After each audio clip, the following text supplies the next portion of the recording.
joining us today. I think it is important that you're here as one of the leading conservative voices in the country. And the country has, in the last couple weeks, talked a lot about and Googled Project 2025. It's one of the most Googled search terms right now. And you're not going to get any censorship from me. So I just wanted to know, from your perspective, I think it would help us understand, on just like a scale of 0 to 100%, how much do you support Project 2025?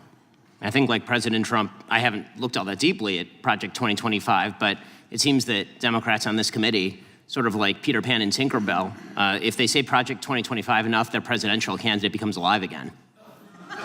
And so, well, let's just talk about pieces of it, and I guess you can tell me if you support it. You probably want less bureaucracy, right? I do. I want less bureaucracy. You want more efficiency?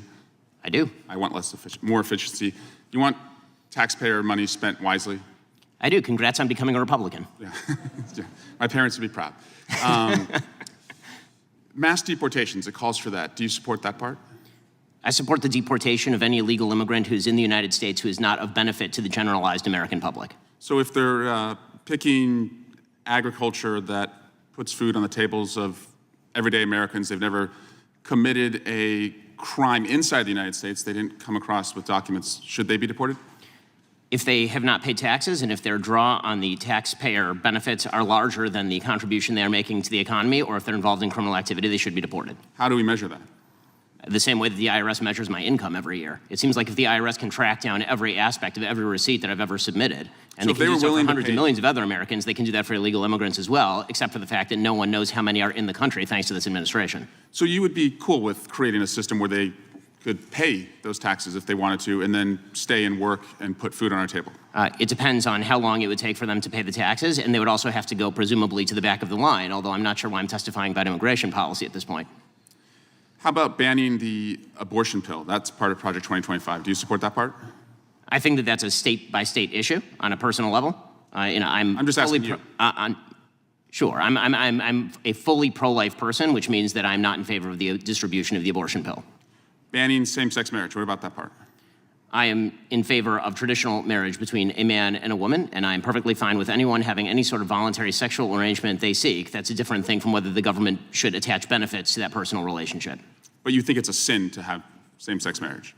I mean, I'm confused. Are you asking me as a religious Jew what I think about biblically? I'm just asking, is it a sin to be gay?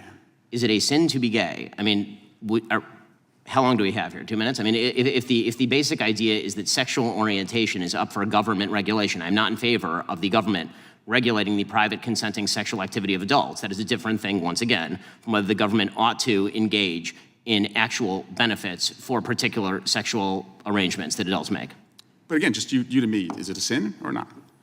From a religious Jewish perspective, orientation is not a sin, but activity is. That's also the same perspective of most major religions, so far as I'm aware. Okay. And how about cutting Social Security? Do you support that part of 2025? I'm not sure what Project 2025's position on Social Security is. I'm in favor of the restructuring of Social Security along the lines of privatization and lowering and increasing the retirement age, because you, as well as every other congressperson, knows Social Security is going to go bankrupt, and yet everyone seems to have an interest in lying about it for the next decade and a half until we have to take austerity measures or radically increase inflation or taxes.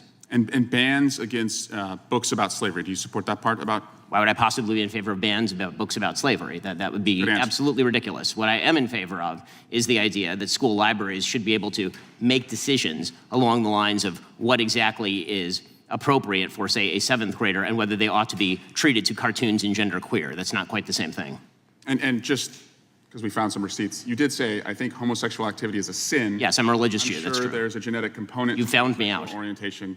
But the view of all religious people I know has always been that sexual behavior is something that is up to you.